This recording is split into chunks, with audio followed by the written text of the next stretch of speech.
Ever get this like weird feeling when something you own, like just a regular old thing, suddenly feels different? You mean like different in a good way? Or Yeah, like a imagine you dedicated to something you really care about. Like your coffee mug becomes a symbol, you no, know, totally. It's not just a mug anymore. It has this whole other layer of like significance. and that's what we're diving into today.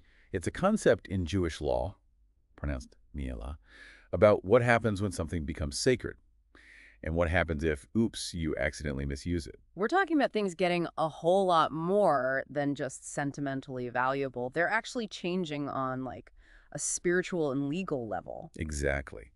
And to unpack all of this, we're going straight to the source. A page of the Talmud, Talmud G, with some help from Rashi and the Steinsaltz edition to guide us. Always a good idea when you're dealing with Talmudic intricacies. No kidding. So picture this. You're dedicating something to the temple in Jerusalem, right? You're feeling pretty good about it. But here's the catch. The thing you dedicated, it was MPTY. Oh, I see where this is going, like dedicating a house before you've moved in. Exactly. Now, later on, it gets filled with stuff.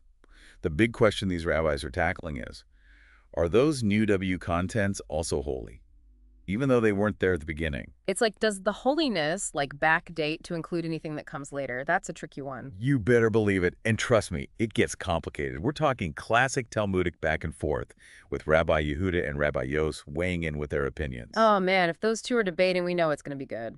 You already know. They always bring the intellectual heat. Okay, so Rabbi Yehuda and Rabbi Yos are about to hash this whole thing out. I'm ready. Hit me with their takes. All right, so Rashi, being Rashi, he loves a good analogy, right?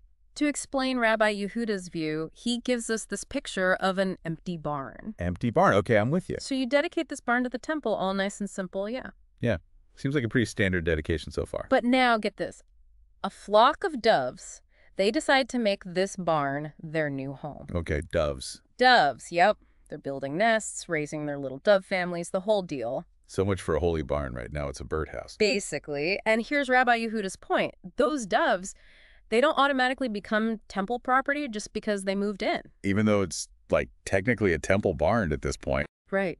Rabbi Yehuda is saying the dedication applied to the barn itself, back when it was empty. Whatever happened afterward, different story. Fascinating. So are we talking about like the importance of intention? Like what you were thinking when you did the dedicating? You hit the nail on the head. It's like this whole other layer of complexity. And that brings us to Rabbi Yos. He's got a different angle on this. Of course he does. That's how these debates go. Lay it on me. Rabbi Yos is all about this idea of growth. Like, imagine dedicating a field to the temple, right? Okay, got it. Holy field, check. Now, anything that grows from that field, the crops, the fruit, whatever Rabbi Yos would say, that's all part of that initial dedication. Because it's coming from something holy. Exactly. So, to put it simply, you've got Rabbi Yehuda focused on the starting point, empty barn, empty field. And Rabbi Yos is like, nope, you're dedicating the potential too. Everything it could become down the line. You got it. Each rabbi is emphasizing a different aspect of dedication. The physical thing versus the intention behind the act. But just when you think you've wrapped your head around this whole empty versus full debate, Steinsaltz comes in to shake things up a bit, adds his own commentary to the mix. Oh, I knew Steinsaltz was going to bring the curveballs. What does he throw into this barn and dove situation? Okay. Okay, so Rabbi Yehuda, Rabbi Yos, they've got us thinking about empty barns, growing fields, all that. Now, what does Steinsaltz add to the mix? So what's cool about Steinsaltz is he doesn't just leave it at rabbi this, rabbi that. He wants us to really grasp the logic they're using. Get inside their heads a little. Yeah. Totally. Like with Rabbi Yehuda and the empty barn, Steinsaltz is pushing us to ask, can the temple even own in something that doesn't exist yet? Oh, that's a good point. It's not like they're holding on to those future doves when they dedicate the barn. Right. It's mind-bending. Then you've got Rabbi Yos connecting it all back to the person's intention. If you're dedicating a field hoping it'll benefit the temple, it makes sense that anything it grows is part of that good deed, you see. So each rabbi is highlighting a different piece of this whole dedication puzzle.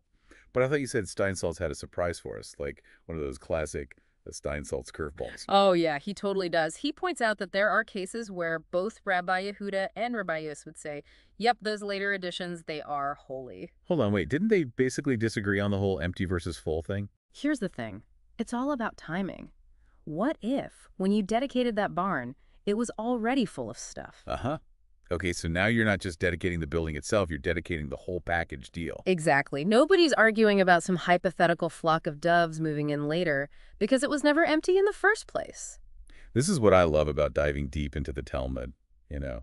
It's not just about finding the right answer, it's about all the layers of thinking that get you there. Exactly. And sometimes you end up with even more questions than you started with. Which, let's be real, is half the fun. So we've gone from barns and doves to some pretty deep questions about ownership, intention, even what makes something valuable in the first place. It's given me a lot to think about. That's the goal, right?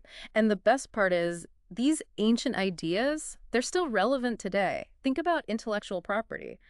Do you own an idea or just the way you expressed it? Whoa, that's deep. If I write a song but someone else sings it, whose intention matters more? Exactly. Or even just dedicating your time, your skills to a cause, it changes how you view those things, doesn't it? It's like they become more meaningful because they're connected to something bigger, just like that coffee mug we were talking about. Wow, talk about a deep dive.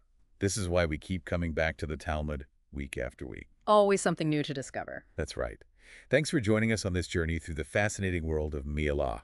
Until next time, keep those brains buzzing, and we'll see you in the next deep dive.